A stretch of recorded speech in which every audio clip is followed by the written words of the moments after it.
ये कहानी मुझे मेरे एक दोस्त ने शेयर की है और जिस इंसान के साथ ये भयानक हादसा हुआ था वह मेरे दोस्त के छोटे वाले अंकल हैं जिनका नाम है संजय।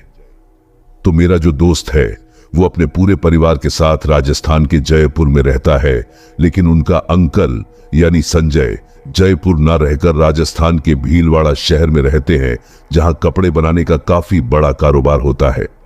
वहां पर कपड़े बनाने की फैक्ट्री में वह मैनेजर का काम करते हैं। संजय काफी पढ़े लिखे हैं और कभी भी भूत प्रेत जैसी चीजों पर विश्वास नहीं करते थे। जब उनके सामने कोई ऐसी बात करता तो वो उसे मूर्ख कहने लगते थे।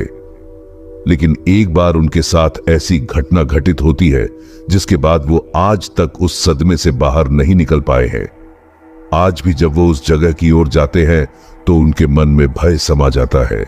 तो साथियों, इससे पहले कि मैं स्टोरी शुरू करूं, आप हमें बताइए कि आप कहां के रहने वाले हैं और आप कितने दिनों से हॉरर स्टोरी सुनते आ रहे हैं, ताकि आपसे मेरा और बेहतर जुड़ाव हो सके। और हां, अगर आप इस चैनल पर पहली बार स्टोरी सुनने के लिए आए हैं तो इस चैनल पर और भी जबरदस्त बड़ी बड़ी कहानियां मैंने आपके लिए तैयार की हुई हैं, तो आप बाकी स्टोरीज को भी जरूर सुनिए। और जब आपको लगे कि यहां बढ़िया स्टोरी मिलती है तो एक सब्सक्राइब जरूर कर दीजिए। तो चलिए अब आप आगे की कहानी सुनते हैं और अब कहानी संजय के पर्सपेक्टिव से ही होगी। नमस्कार साथियों, मैं हूं संजय और जैसा कि आपको मेरे बारे में पता चल ही गया होगा कि मैं राजस्थान के भीलवाड़ा शहर में एक कपड़ा बनाने वाली फैक्ट्री में मैनेजर का काम करता हूं। वैसे तो मेरी ड्यूटी दोनों शिफ्टों में होती है। मुझे 15 दिन नाइट शिफ्ट में गुजारने होते हैं और बाकी 15 दिन की नौकरी डे शिफ्ट में करनी होती है। जब से कंपनी में मेरी दूसरी शिफ्ट लगी थी तब से फैक्ट्री से घर जाने में काफ़ी देर हो जाती थी। ऑफिस से घर की दूरी करीब 1 किलोमीटर की होगी। जब तक बहुत ज़रूरी ना हो, रात में घर आने जाने के क्रम में उन सुनसान और अंधेरी गलियों से नहीं गुजरता जो मुझे जल्दी घर पहुंचा सकती थी, क्योंकि वहां चोर उचक्कों का खतरा रहता था। और दूसरी बात, वहां के कुत्ते बहुत भौंकते थे जिनसे मुझे काफी डर लगता था। इसलिए मैं हमेशा मुख्य मार्ग से ही घर लौटता था। एक बार क्या हुआ कि मुझे फैक्ट्री में काम करते करते काफी देर हो गई। उस दिन माल भरने के लिए गाड़ी आई हुई थी और उसे लोड करने के चक्कर में मुझे फैक्ट्री में देर हो गई। उस रात हवा बहुत तेज चल रही थी, मानो जोरदार बारिश होने वाली हो। रात के 12 बजे वाले थे। बच्चे सो गए होंगे और पत्नी सुप्रिया भी मेरे बिना खाना नहीं खाती। खाली पेट वो भी मेरी राह देख रही होगी। यही सब सोचते हुए और टिफिन बॉक्स हाथ में लटकाए मैं तेजी से घर की ओर निकल पड़ा। कुछ दूर चलने के बाद मैंने सोचा कि आज उस संकरी और कच्ची गली से होकर चला जाए ताकि जल्दी घर पहुंच सकूं। हालांकि कभी भी मैं उस गली से जाना पसंद नहीं करता था, जैसा कि मैंने पहले बताया।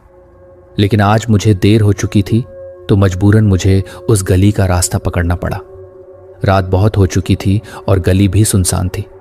कुत्ते भी सतर्क लग रहे थे, मानो किसी अनजाने खतरे का आभास हो रहा हो। मैं डरते डरते आगे बढ़ रहा था। चोर उचक्कों का डर मन में आते ही मैंने अपनी शादी में मिली घड़ी उतार कर जेब में रख ली। मेरी सासू माँ की वह घड़ी उनकी आन बान थी, जिसे खोने का कोई इरादा नहीं था। गली आगे चलकर और संकरी होती गई। इतनी संकरी कि 2 लोग भी एक साथ नहीं चल सकते। ऊपर से सड़क भी कच्ची और टूटी फूटी थी। जैसे जैसे मैं आगे बढ़ता गया मेरे दिमाग में कई डरावने ख्याल आने लगे। थोड़ी देर बाद मैं एक मोड़ पर पहुंचा जहां एक मस्जिद थी। मस्जिद के ऊपर लगे बड़े लाउडस्पीकर के अलावा और कुछ भी नजर नहीं आ रहा था। हवा में ठंडक बढ़ चुकी थी और मस्जिद से आती हल्की खुशबू भी महसूस हो रही थी। तभी मुझे पीछे से किसी के कदमों की आहट सुनाई देने लगी। अभी तक मेरे आसपास कोई नहीं था। यकायक ये कौन आ गया? कोई कुत्ता, कोई चोर या फिर मेरा भ्रम? मैं डरा हुआ था। कदमों की आहट लगातार बढ़ती जा रही थी और गली भी खत्म होने का नाम नहीं ले रही थी। अंततः मैंने हिम्मत जुटाई और पलट कर देखा। पलटते ही मेरे रोंगटे खड़े हो गए। मेरे दिल ने मानो धड़कना बंद कर दिया हो। उस सुनसान गली में आधी रात को एक सफेद साड़ी में लिपटी औरत मेरे पीछे थी और तेजी से मेरी ओर बढ़ रही थी। मैं उसे देखता रहा और अचानक से वह ठीक मेरे पीछे आकर खड़ी हो गई। उसने कहा, थोड़ा रुकिए, अंधेरा होने की वजह से मुझे डर लग रहा है। तब पता चला कि हम दोनों की हालत एक जैसी ही थी। मैंने भी सहमति में अपना सिर हिला दिया। अब हम दोनों एक साथ आगे बढ़ रहे थे। इतनी रात गए इस सुनसान गली में, वह भी अकेले घर से बाहर निकलने का कारण मैं उस स्त्री से जानना चाहता था, पर कोई उत्तर नहीं मिला। फिर मैंने चुप रहने में ही अपनी भलाई समझी। कुछ पल के बाद जवाब आया, वो मेरा घर पीछे मोड़ पर ही है। किसी की जिंदगी और मौत का सवाल है, इसलिए मुझे अभी निकलना पड़ा। आप भले आदमी लगे, इसलिए मैं आपके पीछे पीछे हो ली। किसी अनजान पर इतनी रात में भरोसा करने की बात सुनकर थोड़ा अजीब लगा, पर कभी कभी जरूरत पड़ने पर ऐसा करना पड़ता है, मैं समझ सकता था। हम लोग साथ साथ आगे बढ़ते रहे। तभी उस स्त्री ने अपना हाथ मेरी तरफ बढ़ाया। उसके हाथों में एक चमकती हुई अंगूठी थी। मेरे मुंह से अनायास ही निकला, क्या है ये? उस स्त्री ने जवाब दिया, आप इसे पहन लीजिए, ये आपके काम आएगा। आपको डर और भय से ऊपर ले जाएगा और बुरी ताकतों से भी बचाएगा। मैंने खुद को उस अंगूठी से दूर किया और थोड़ा पीछे खिसका। मैंने कहा, देखिए, ऐसा है कि मैं इन सब दकियानूसी बातों में यकीन नहीं करता, इसलिए बेहतर होगा कि आप इसे मुझसे दूर रखें। मैंने बेरुखी से जवाब देकर उस अंगूठी को लेने से साफ इनकार कर दिया। पर एक बात गौर करने लायक थी कि मेरे इतने बेरुखी भरे रवैये के बाद भी वह स्त्री तनिक भी विचलित न हुई और बिल्कुल शांत चित्त होकर खड़ी रही। उसके व्यवहार पर मुझे भीतर से आत्मग्लानि भी हो रही थी। हालांकि मुझे पता था कि मैंने जो भी किया सही किया। गली अब खत्म होने वाली थी और मैं पक्की सड़क अपने सामने देख सकता था। तभी वह स्त्री रुकी और मुझे आगे बढ़ते रहने के लिए कहा, कुछ जरूरी सामान घर पर ही भूल गई हूं, इसलिए वापस जाना पड़ेगा। और वो वापस गली के भीतर लौटने लगी। उसके साथ चलकर मैंने उसे घर तक छोड़ने की बात कही तो बड़ी विनम्रता से उसने मना कर दिया। एक दूसरे से विदा लेकर हम दोनों अपने अपने गंतव्य की ओर बढ़ चले। घर आकर मैंने हाथ मुंह धोया। पूरा बदन दर्द से दुख रहा था और शायद हल्का बुखार भी था। मेरे कदमों की आहट से सुप्रिया भी जाग चुकी थी। उसने मुझसे खाना खाने के लिए पूछा तो मैंने मना कर दिया और उसे खाने को बोलकर बिछावन पर चला गया। सुबह 5 बजे से मेरी दिनचर्या शुरू हुई। तड़के उठकर सुबह का व्यायाम, नहा धोकर बेटे को स्कूल पहुंचाना, फिर खुद नाश्ता करके फैक्ट्री के लिए निकलना। फैक्ट्री में काम का दबाव होने के कारण कब सुबह से दोपहर हो गई पता ही न चला। लंच टाइम हो चुका था और मेरे सहकर्मियों ने मुझे खाना खा लेने को कहा। फिर आपस में बातें करते हुए हम लोग अपना खाना खत्म करने लगे। बातचीत के दौरान मैंने सामने वाले दोस्त की अंगूठी देखी और बीती रात की सारी घटना आंखों के सामने तैरने लगी, जिसकी चर्चा मैंने अपने साथियों से भी की। फिर क्या था, सबको खिंचाई करने का जैसे बहाना ही मिल गया हो। तुम इतने स्मार्ट हो ना, तभी वो तुमसे सगाई करना चाहती होगी, गिफ्ट समझकर रख लेते। तरह तरह की बातें होने लगी। जल्दी जल्दी अपना खाना खत्म कर मैं वहां से खिसका और अपने काम में लीन हो गया। पर मन में सहकर्मियों की कहीं उलझी हुई बातें चल रही थी। यही नहीं, वे बातें सही प्रतीत होने की गलतफहमी भी हो रही थी कि कहीं सच में मैं उसे पसंद तो नहीं आ गया। इसलिए उसने अपनी अंगूठी मेरी तरफ बढ़ाई होगी। मैं अपने काम में व्यस्त हो गया। दैनिक उत्पादन का दबाव ज्यादा होने के कारण आज भी रात के 12 बज गए। पर आज साथ में एक सहकर्मी भी था जो घर वापसी में मेरे साथ साथ हो लिया।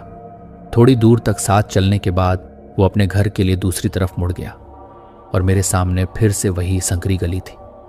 मैं उधेड़बुन में था कि क्या करूं, क्या ना करूं, पता नहीं क्यों, पर फिर से उसी गली में घुस गया, जैसे कोई मुझे बुला रहा हो या मैं खुद ही जाना चाहता था। हाथ में टिफिन बॉक्स लिए मेरे उत्सुक कदम आगे बढ़ रहे थे। पर आज एक बात बड़ी अजीब थी, गली में एक भी कुत्ते नहीं दिख रहे थे। कहाँ गए सब? एक दिन में इतने परिचित हो गए ये बेजुबान जानवर मुझसे। आगे चलता हूं। मैं मस्जिद वाली मोड़ से घूमा और थोड़ा आगे बढ़ा ही था कि तभी पीछे से आवाज आई, जनाब जरा ठहरिए। मैं ठिठक कर रुका। पलट कर देखा तो लहराते सुनहरे बालों वाली वही स्त्री थी जो पिछली रात मिली थी। ललाट पर बड़ी सी बिंदी, चेहरे पर तेज लिए काली साड़ी में मस्जिद के पास खड़ी होकर मुस्कुरा रही थी। इतने अंधेरे में भी एक अजीब सा प्रकाश था उसके चारों तरफ और चेहरे पर अजीब सा आकर्षण। उसने पहले हंसकर कहा, आज भी आपकी मदद चाहिए मुझे, क्या आप मदद करेंगे? मैं हाँ बोलूं या ना, कुछ समझ में नहीं आया। फिर भी हामी में सिर हिला दिया और वह मेरे साथ चल पड़ी। आज वह चुप नहीं थी, लगातार बोल रही थी, जैसे मेरे आने का ही इंतजार कर रही हो। वह कह रही थी कि क्या बताना है, क्या पूछना है, मानो उसने सब कुछ पहले से ही सोच रखा हो। मैं कौन हूँ, कहाँ रहता हूँ, घर पर कौन कौन है, मेरी पसंद नापसंद वगैरह वगैरह टाइप के सवालों की बौछार एक एक करके वो मुझ पर कर रही थी। उसके न खत्म होने वाले सवालों की पोटली को भरते हुए मैं कदम से कदम मिलाकर आगे बढ़ता जा रहा था। मैंने उस स्त्री से कहा, इतनी रात को आप अकेली घर से बाहर निकलती हैं, किसी को साथ लेकर निकलना चाहिए। फिर उसकी तरफ देख उससे सवाल किया, आप कहाँ रहती हैं, घर पर कौन कौन है? उसने हंसकर केवल यही कहा, क्या करिएगा जानकर, बस जब मिलना हो इस वक्त इस गली से गुजरना, मैं दिख जाऊंगी। और ठहाका लगाकर हंसने लगी। इस तरह के जवाब की मैंने कल्पना भी न की थी। ऐसा सुनकर मुझे बड़ा ही अजीब लग रहा था। बातें करते हुए हम दोनों आगे बढ़ते रहे। तभी उसने अपने कंधे पर लटकाए थैले में हाथ डालकर कुछ निकाला। अपनी मुट्ठी में उसने कुछ छिपा रखा था। कुछ तो था उसमें, क्या पता नहीं। उसकी इस हरकत को मैं समझ नहीं पाया। तभी उसने मुझसे मेरा हाथ आगे बढ़ाने को कहा। उसकी बंद मुट्ठी की तरफ देखकर मैंने प्रश्न किया, क्या है इसमें? मुस्कुराकर वह मुझसे मेरा हाथ आगे बढ़ाने की जिद करती रही। जब उसने अपनी मुट्ठी न खोली तो मैंने साफ साफ इनकार करते हुए कहा, हम लोग जानते ही कितना है एक दूसरे को, और ऐसे ही किसी अनजान से बंद मुट्ठी से मैं कुछ न लूं। जब मैं नहीं माना तो अंततः उसने अपनी मुट्ठी खोली। उसकी हथेली में वही चमकती हुई अंगूठी थी जिसे पिछली रात मुझे पहनाने का असफल प्रयास किया था। मैंने उसे समझाया, अगर आप दिन में यह देती तो मैं शायद लेने के लिए सोचता भी, पर इतनी रात गए और ऊपर से यह अंगूठी देखने में ही बहुत कीमती लगती है, इसलिए आप मुझे माफ करें, मैं इसे बिल्कुल भी नहीं ले सकता। मेरे नकारात्मक उत्तर को सुनकर उस स्त्री की आंखें तंज हो गईं। अजीब तरीके से घूरती हुई निगाहों से मेरी ओर देखते हुए उसने कहा, मैं आपकी पूरी जिंदगी खुशहाल बनाना चाहती हूँ और आप हो कि अपनी अभावपूर्ण जिंदगी से बाहर निकलना ही नहीं चाहते। अपनी तीखी होती आवाज में उसने कहा, आप इस अंगूठी को एक बार पहनकर तो देखिए, आपको एक नई और अलग ही दुनिया दिखेगी, सारे दुख तकलीफों से ऊपर। पर मैं अपनी बातों पर अडिग रहा और उसकी एक भी बात सुनने या मानने को तैयार न हुआ। ऐसे करते करते हम दोनों गली के आखिरी छोर पर पहुंच गए।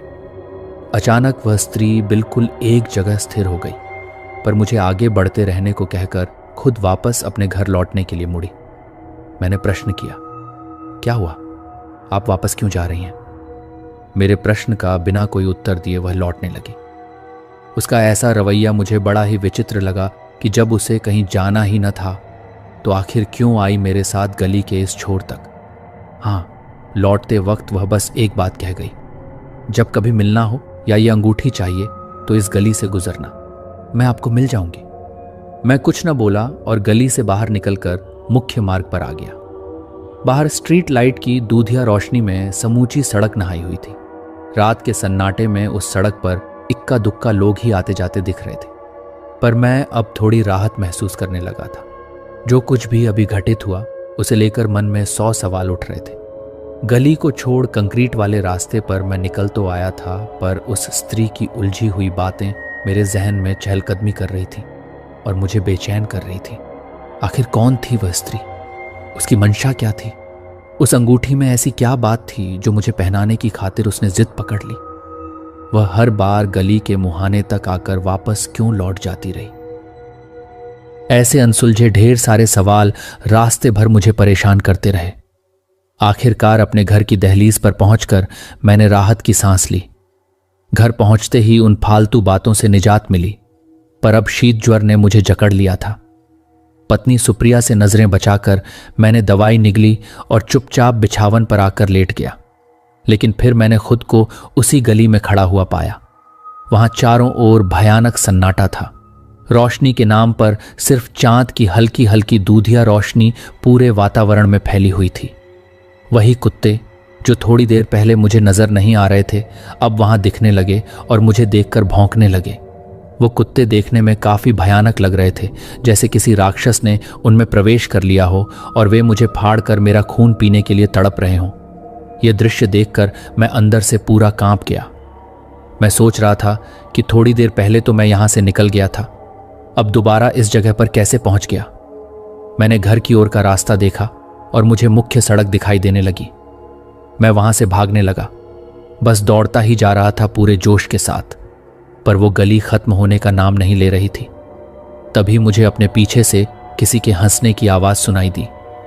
वो आवाज कुछ जानी पहचानी लगी और जब आवाज तेज हुई तो मुझे एहसास हुआ कि ये तो उसी औरत की आवाज है जो मुझे पिछले 2 दिन से लगातार इस गली में मिल रही थी। मेरी पीछे मुड़ने की हिम्मत नहीं हुई। मैं बस दौड़ता जा रहा था अपनी पूरी ताकत के साथ, पर न तो गली खत्म हो रही थी और न ही उस औरत की हंसी की आवाज थम रही थी। काफी दूर दौड़ने के बाद भी जब गली खत्म नहीं हुई तो मैं थक हार कर खड़ा हो गया। मैं सोच रहा था कि अब क्या किया जाए और ये पीछे जो स्त्री है आखिर चाहती क्या है। जब मैंने हिम्मत करके पीछे मुड़कर देखा तो वो औरत सफेद लिबास में चमक रही थी। उस भयानक अंधेरे में भी उसके चेहरे पर एक अजीब रोशनी चमक रही थी। दिखने में वह किसी अप्सरा जैसी लग रही थी, पर जब वह मुंह खोलकर हंसती तो बेहद भयानक नजर आती। वह धीरे धीरे मेरी ओर बढ़ती जा रही थी और कह रही थी, तुम मुझसे दूर क्यों जा रहे हो? कब से कह रही हूं कि ये अंगूठी पहन लो, लेकिन तुम हो कि मेरी अंगूठी पहनने का नाम ही नहीं ले रहे। अगर तुम एक बार इसे पहन लोगे तो तुम्हारी पूरी जिंदगी बदल जाएगी। जिस जिंदगी में तुम जी रहे हो वह नरक से भी बदतर है। इस अंगूठी को पहन लोगे तो तुम्हें मेरी जैसी न जाने कितनी अप्सराएं मिलेंगी। बस एक बार इसे पहन लो।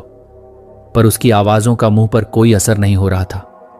मैं तो अपने ही सवालों में उलझा हुआ था। मैं उससे बोला, अभी थोड़ी देर पहले ही मैंने तुम्हें मना किया था कि मैं तुम्हारी दी हुई अंगूठी बिल्कुल नहीं पहनूंगा। और ये बताओ, मैं यहां से निकल गया था, फिर से कैसे वापस आ गया? मेरे इतना बोलते ही वह औरत फिर से जोर जोर से हंसने लगी। इस बार उसकी हंसी धीरे धीरे एक भयानक आवाज में बदल गई। उसका चेहरा, जिसे देखकर मैं पहले मोहित हो रहा था, अब एक भयानक शक्ल में बदलने लगा। वह अपना मुंह मेरी ओर बढ़ाती जा रही थी। मैं अपने कदम पीछे खींच रहा था। इस वक्त मेरे पूरे शरीर का खून सूख चुका था। पैरों में चलने की ताकत नहीं बची थी। गले से आवाज बाहर नहीं निकल पा रही थी। चेहरा पसीने से भीग चुका था, जैसे अभी अभी नहाकर निकला हूं। धीरे धीरे वह औरत का चेहरा और भी भयानक होता जा रहा था। वह किसी शेर की तरह अपने मुंह को फाड़ रही थी और मेरे चेहरे को निगलने की कोशिश कर रही थी। झट से वह मेरे ऊपर आ गिरी। मैं जोर से चिल्ला उठा। अचानक मेरी आंखें खुल गईं। सामने देखा तो मेरी पत्नी सुप्रिया मेरे माथे पर ठंडी पट्टियां रख रही थी। मैंने भगवान का धन्यवाद किया कि चलो, ये तो सिर्फ एक सपना था। मुझे लगा कि आज तो मेरी जान सच में चली गई थी। शायद मेरी पत्नी सुप्रिया को मेरी हालत का अंदाजा हो गया था, तभी वह मेरे माथे पर पट्टियां रख रही थी। अचानक मुझे इस हालत में देखकर सुप्रिया ने कहा, 2 दिनों से आपकी तबीयत ठीक नहीं लग रही है, कल चलकर किसी अच्छे डॉक्टर से दिखा लीजिए। सुप्रिया की बातों के जवाब में मैंने बस सिर हिला दिया और आंखें बंद कर सोने की कोशिश करने लगा। उसने भी फिर आगे कुछ नहीं कहा। अगली सुबह नींद खुली तो बुखार तो उतर चुका था, पर सिर अभी भी भारी लग रहा था। इसलिए मैं आंखें मूंद कर बिस्तर पर ही पड़ा रहा। सुप्रिया ने ही फिर बच्चों को तैयार कर उन्हें स्कूल पहुंचाया।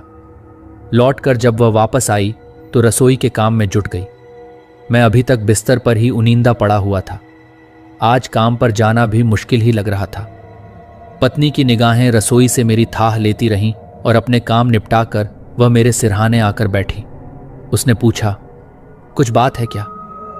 पिछली 2 रातों से आपको परेशान देख रही हूं, जैसे उसे मेरे साथ बीती सारी बातें पहले से ही पता हों।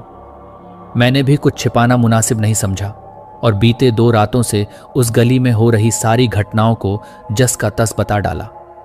सारी बातें सुनकर सुप्रिया के चेहरे पर चिंता की लकीरें उभर आईं, पर अपने डर को भीतर छिपाकर उसने मुझे चिंता न करने की सलाह दी और वापस गृह कार्य में तल्लीन हो गई। मैं भी बिस्तर पर पड़ा रहा।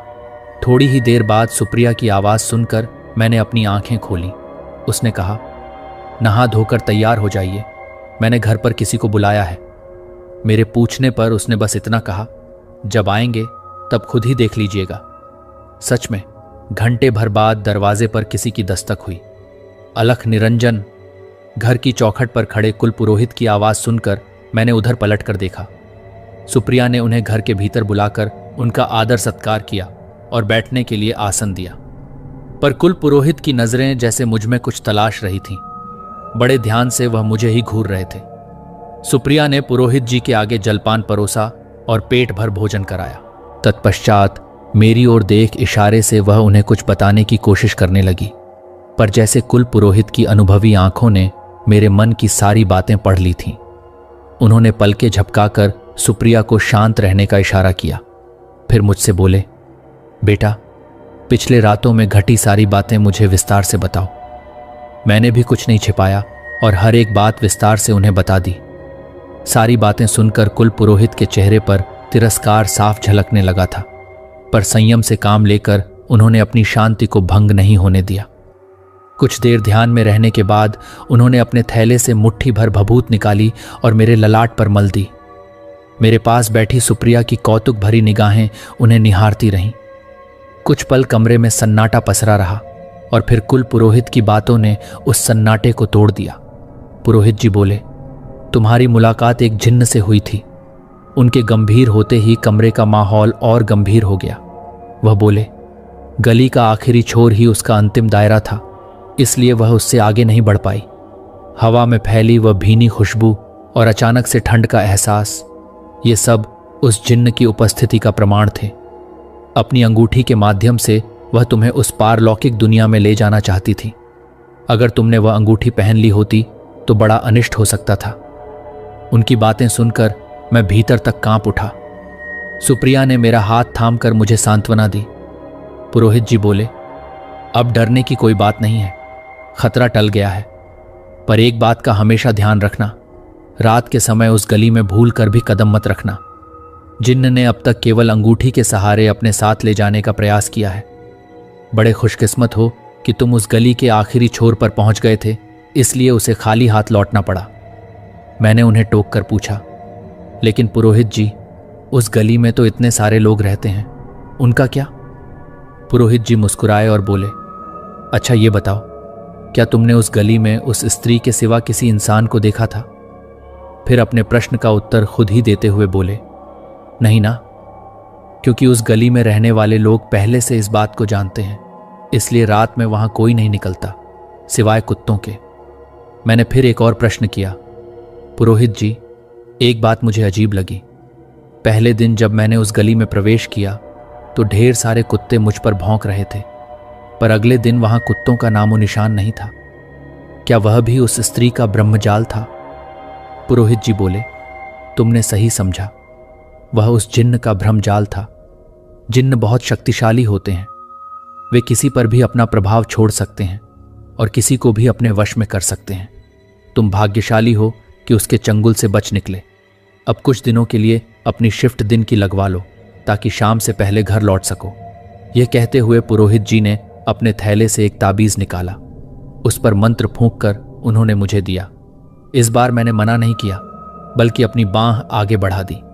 उन्होंने मंत्रोच्चार के साथ उस ताबीज को मेरी बाजू पर बांधते हुए कहा, इसे हमेशा बांधे रखना, यह तुम्हारी रक्षा करेगा, चाहे कुछ भी हो जाए, इसे उतारना मत। फिर हमें पति पत्नी के सदा खुश रहने का आशीर्वाद देकर पुरोहित जी चले गए। मैं, तेरा पढ़ा लिखा और ऊपर से शहर में रहने वाला इंसान, भूत प्रेतों और जिन्हों जैसी बातों पर कभी विश्वास नहीं करता था। जैसे कि मैंने उस गली में मिली स्त्री या तथाकथित जिन्न को भी बताया था कि मैं किसी भी अंधविश्वास में यकीन नहीं रखता, लेकिन मेरे दिमाग में पुरोहित जी की बातों को लेकर सवाल उठने लगे थे। हालांकि जो भी मैंने उस गली में अनुभव किया था उसे सामान्य मानना भी आसान नहीं था। हर किसी का नजरिया परिस्थितियों के अनुसार अलग अलग होता है। हर इंसान अपने अनुभव के अनुसार ही किसी घटना का आकलन करता है। यह जरूरी भी नहीं कि हर आकलन सच्चाई से मेल खाता हो। अब क्या सच है और क्या झूठ, ये न तो मैं जानता था और न ही पुरोहित जी। ये तो सिर्फ ईश्वर या फिर उस स्त्री को ही पता था। पर एक बात तो थी, पुरोहित जी की तार्किक बातों से उस गली में घटी घटनाओं और उस स्त्री के बारे में मेरे मन में उठते ढेरों सवालों का जवाब मिल चुका था। हालांकि पुरोहित जी की बातें सुनकर मैं बहुत डर गया था, जिसकी वजह से अब उस गली में दोबारा जाने की मेरी हिम्मत नहीं हो रही थी। आज उस घटना को करीब 10 साल हो चुके हैं। उस गली के पास से मैं कई बार गुजरा हूं, पर आज भी भीतर जाने की हिम्मत नहीं होती। मेरे मन में हमेशा यही सवाल उठता है कि सच में वह स्त्री थी या जिन्न। तो दोस्तों, आपको यह कहानी कैसी लगी? अगर कोई सवाल या सुझाव हो तो हमें कमेंट बॉक्स में जरूर बताएं। मैं आपके सभी कमेंट्स को पढ़कर जवाब दूंगा। आपके कमेंट्स का हमें हमेशा इंतजार रहता है, तो नीचे कमेंट बॉक्स में अपनी राय जरूर दें। अगली कहानी और भी ज्यादा रोमांचक और खौफनाक होगी, तो हमारे साथ जुड़े रहें और अगली डरावनी दास्तान का इंतजार करें। तब तक सतर्क रहें, सुरक्षित रहें और याद रखें, कभी कभी जो दिखता है वो सच में हो सकता है।